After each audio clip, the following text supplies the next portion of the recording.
Thank you, Marie. And thank you, esteemed members of the faculty, proud parents, devoted friends, squirming siblings. Congratulations to all of you, but especially congratulations to the magnificent Berkeley class of 2016. Woo!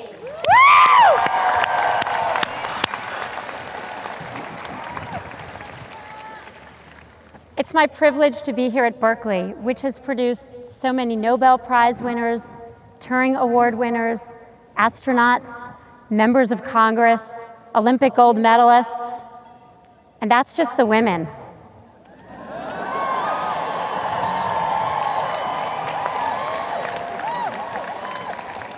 Berkeley has always been ahead of the times. As Chancellor Dirk said, in the 1960s, you led the free speech movement. Back then, people used to say with all the hair, how do we even tell the men from the women? Today we know the answer: man buns. Early on, Berkeley opened its doors to the entire population. When this campus opened in 1873, you had 167 men and 222 women. It took my alma mater another 90 years to give a single degree to a single woman. One of the women who came here in search of opportunity was Rosalind Nuss. Roz grew up scrubbing floors in the Berkeley boarding house where she lived. In high school, her parents pulled her out of school to help support the family. And it was a local teacher who talked her parents into putting her back into school. In 1973, she sat where you sit today, and she became a Berkeley graduate. Roz was my grandmother.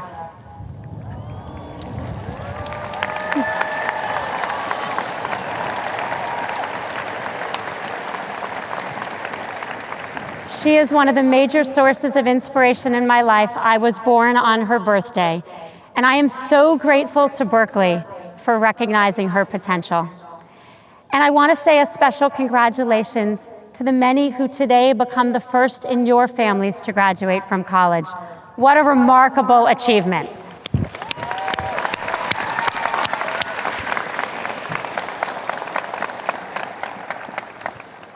Today is a day of celebration, a day to celebrate all the hard work that got you to this moment. Today is a day of thanks, a day to thank all the people who helped you get here, the people who taught you and nurtured you, cheered you on, and dried you tears. Or at least didn't write on you with a Sharpie when you fell asleep at a party. Today is a day of reflection, because today marks the end of one era of your life and the beginning of something new. A commencement address is meant to be a dance between youth and wisdom. You provide the youth. Someone comes up here to be the voice of wisdom. That's supposed to be me. I tell you all the things I've learned in life. You throw your cap in the air. You let your family take 1 million photos and hopefully post them on Instagram. And then we all go home happy. Today's going to be a bit different. We'll still do the caps, and you still have to do the photos. But I'm not going to tell you today what I learned in life. Today I'm going to try to tell you what I learned in death. I've not spoken about this publicly before, and it's hard, but I promise not to blow my nose on this beautiful Berkeley rose.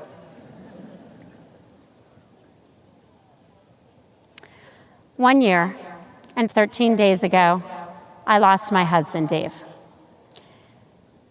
His death was sudden and unexpected. We were in Mexico celebrating a friend's 50th birthday party. I took a nap. He went to work out. What followed was the unthinkable. I walked into a gym to find him lying on the floor. I flew home to tell my children that their father was gone. I watched his casket being lowered into the ground. For many months afterwards, and at many times since, I was swallowed in the deep fog of grief, what I think of as the void, an emptiness that fills your heart and your lungs, constricts your ability to think or even to breathe. Dave's death changed me in very profound ways. I learned about the depths of sadness and the brutality of loss. But I also learned that when life sucks you under, you can kick against the bottom, find the surface, and breathe again.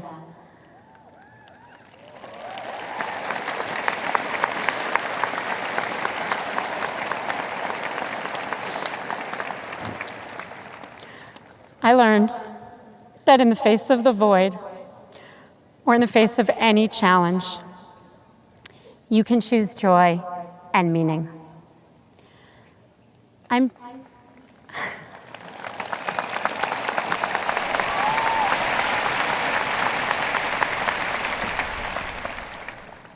sharing this with you today in the hopes that on this day in your lives, with all the momentum and the joy, you can learn in life the lessons I only learned in death.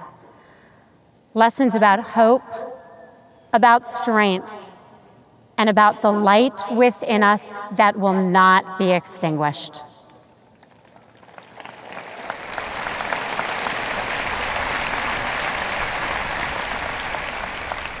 Everyone who's made it through Cal has already experienced some disappointment. You wanted an A, but you got a B.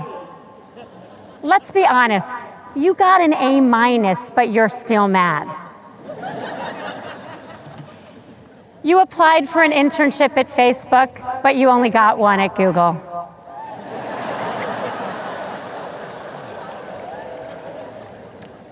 She was clearly the love of your life, but then she swiped left. Game of Thrones, the show, has diverged way too much from the books, and you're mad because you read 4,352 pages.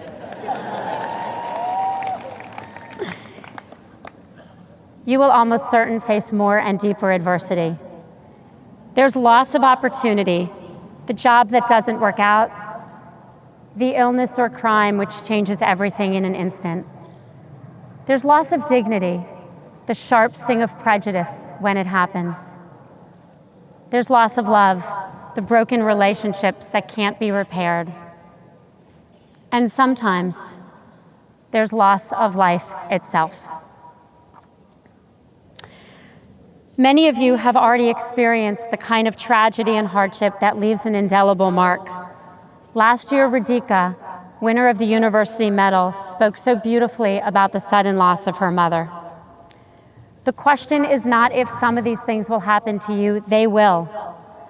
What I want to talk about today is what you do next.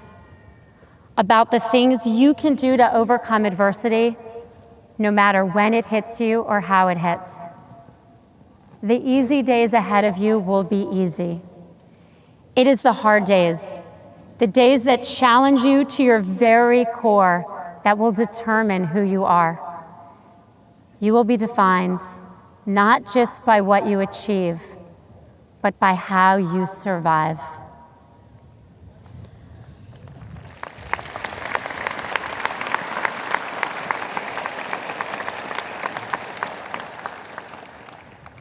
A few weeks after Dave died, I was talking to my friend Phil about a father-son activity Dave would not be here to do. We came in with a plan to fill in for Dave, but I cried to Phil. I said, I want Dave.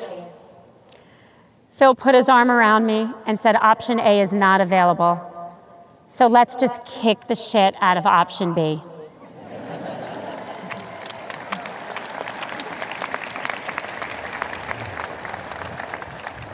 We all at some point live some form of option B. The question is, what do we do next?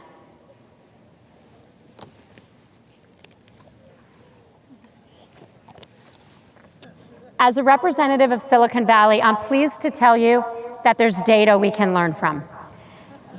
After spending decades studying how people deal with setbacks, Psychologist Martin Seligman found that there are 3 Ps: personalization, pervasiveness, and permanence, that are critical to how we bounce back from hardship. The seeds of resilience are planted in the way we process the negative events of our lives. The first P is personalization, the belief that we are at fault. This is different from taking responsibility, which you should always do. This is the lesson that not everything that happens to us happens because of us. When Dave died, I had a very common reaction, which was to blame myself. He died in seconds from a cardiac arrhythmia. I pored over his medical records, asking what I could have or should have done. It wasn't until I learned about the 3 Ps that I accepted that I could not have prevented his death. His doctors had not diagnosed his coronary artery disease. I was an economics major. How could I? Studies show that getting past personalization can make us stronger. Teachers who have students who fail, who believe they can do better, revisit their methods and have future classes that excel. College swimmers who underperform in a race but believe they can do better, do. Not taking failures personally allows us to recover and even to thrive. The second P is pervasiveness, the belief that an event will affect all areas of your life. You know that song, Everything is Awesome? This is the flip. Everything is awful. There's nowhere to hide from the all-consuming sadness. The child psychologist I spoke to encouraged me to get my children back to their routine as quickly as possible. So 10 days after Dave died, my kids went back to school and I went back to work.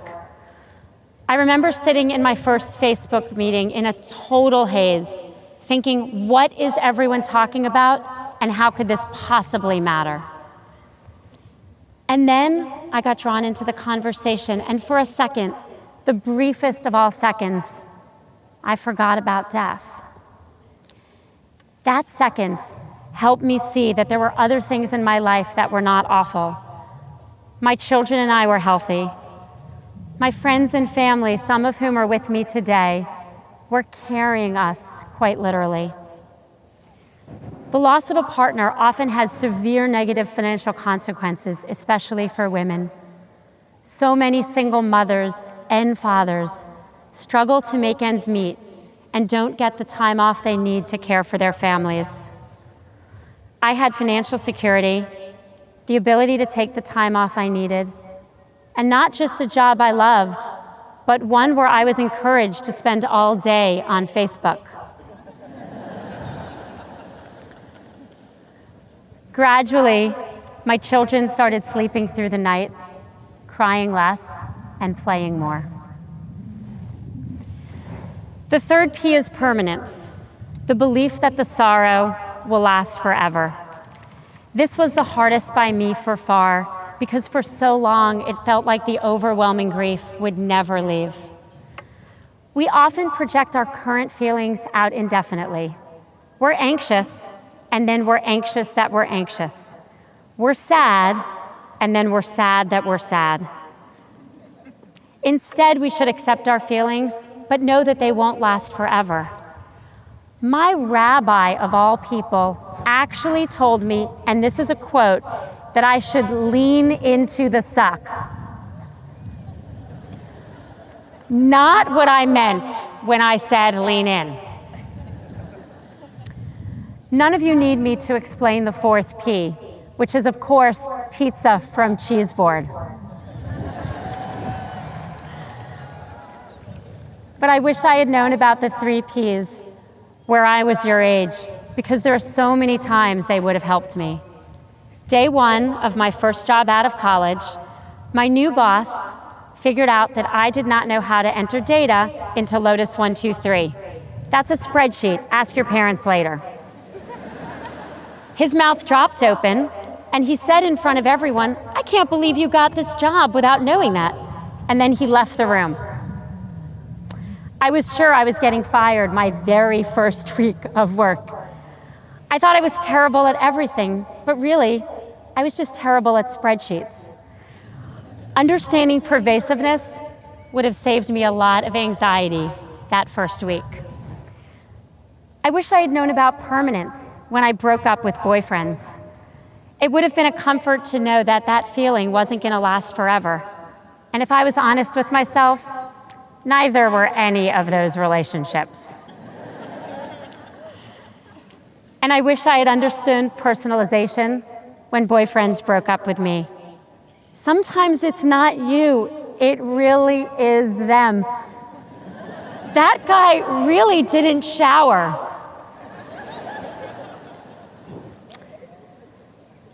And all three P's ganged up on me when in my 20s I got divorced. At the time, I thought that no matter what else I did, I was a massive failure. The three P's are common emotional reactions to so many things that happen to us in our careers, in our personal lives, in our relationships. You're probably feeling one of them right now about something in your life. But if you can recognize you're falling into these traps, you can correct. Because just as our bodies have a physiological immune system, our brains have a psychological immune system. And there are things you can do to help kick it into gear. One day, my friend Adam Grant, a psychologist, suggested that I think about how much worse things could be. This was completely counterintuitive to me. I would have thought that getting through something like death was about finding every positive thought I could. Worse, I said to him, are you crazy? How could things be worse? He looked at me and said, Dave could have had that same cardiac arrhythmia driving your children.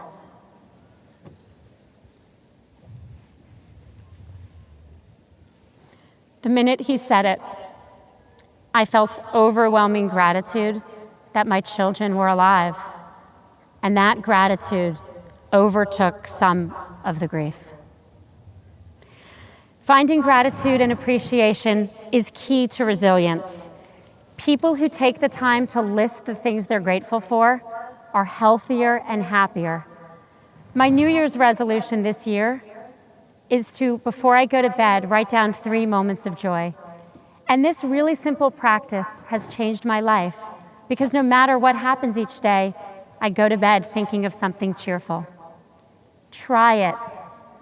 Try it tonight when you have so many things to be joyful for. Although maybe before you go to Kips and don't remember what they are.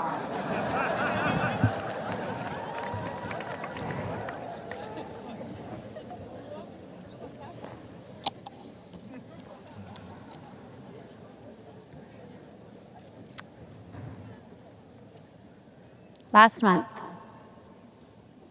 11 days before the anniversary of Dave's death, I broke down crying to a friend of mine. We were sitting, of all places, on a bathroom floor. I said 11 days. A year ago, he had 11 days left, and we had no idea. And then through tears, we asked each other how we would live if we knew we had 11 days left. As you graduate, can you ask yourselves to live as if you had 11 days left? I don't mean blow everything off and party all the time, although I've already said tonight's an exception. I mean live with the understanding of how precious every day would be, because that's how precious every day actually is.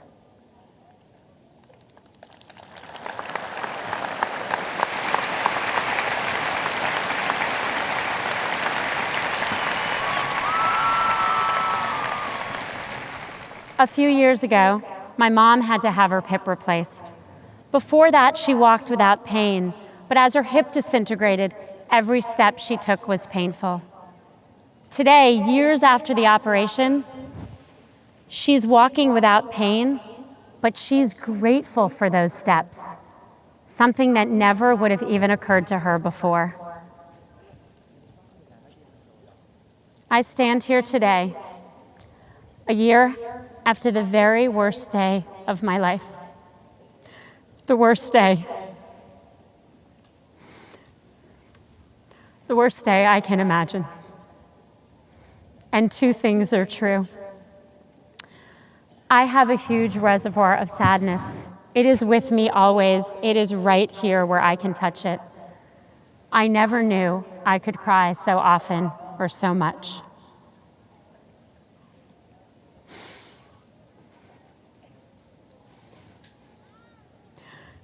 But for the first time, I'm grateful for each breath in and out.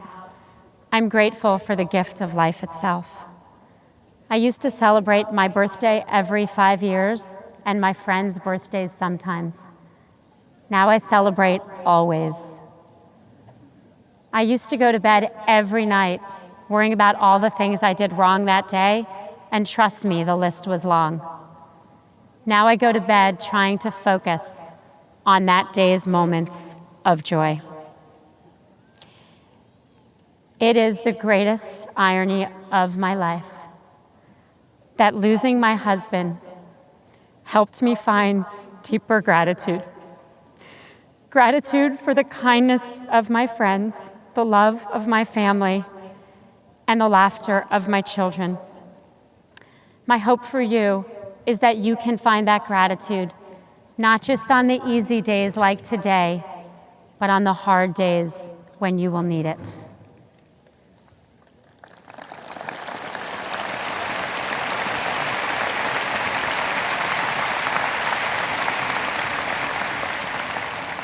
There are so many moments of joy ahead of you. The trip you always wanted to take, a first kiss with someone you really like, finding a job you believe in, beating Stanford, go Bears.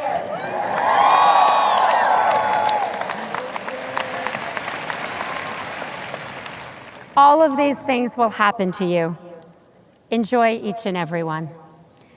I hope that you live your life, each precious day of it, with joy and meaning. I hope that you walk without pain and you are grateful for each step. And when the challenges come, I hope you remember that deep within you is the ability to learn and grow. You are not born with a fixed amount of resilience. It's a muscle. You can build it up and then draw on it when you need it. And in that process, you figure out who you really are, and you just might become the very best version of yourself.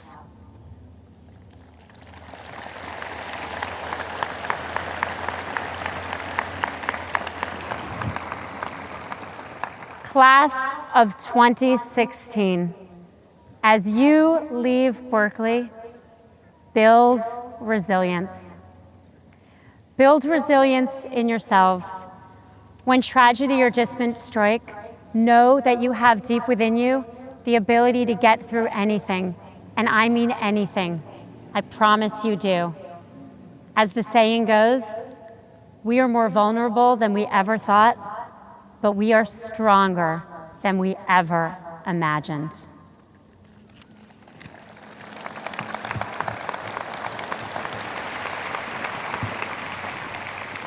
Build resilient organizations. If anyone can do it, you can, because Berkeley is filled with people who want to make the world a better place. Never stop working to do so, whether it's a boardroom that's not representative or a campus that's unsafe. Speak up, especially at institutions like this that you hold so dear. My favorite poster at work reads, "Nothing at Facebook is someone else's problem." When you see things that are broken, and you will see things that are broken, go fix them.